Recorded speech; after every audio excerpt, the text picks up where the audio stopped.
Wilujeng enjing barudak sampurasun.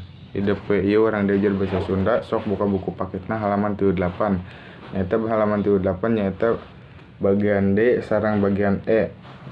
Bagian D nyaeta nataan tata tertib di sakola, bere tanda checklist atanapi tanda centang kaluhur tata tertib anu aya di sakolaan. Misalkeun di sakolaan teh upami ngawitan diajar kudu ngadoa heula. Tah, di sakolaan amun saencan belajar kudu ngadoa heula teu. Misalkeun amun ngadoa berarti bere tanda centang atanapi checklist kaluhur. Nah, seterusna kitu dibaca deui terus diingat deui di tata tertib di sakola teh aya eueuh dina soal ieu nu bagian 2 nepi ka 10.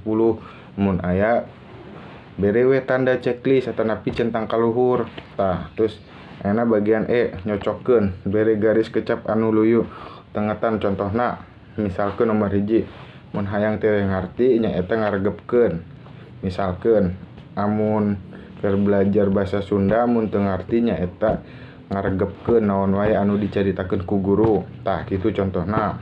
Sok saterusna ku barudak kerjakeun 2 nepi 9 na eta soalna, berarti di dieu aya 19 soal. Sok ku barudak dikerjakeun eta soalna, amun tos beres kirim ka WA Bapanya lewat Japri. Oke, hatur nuhun.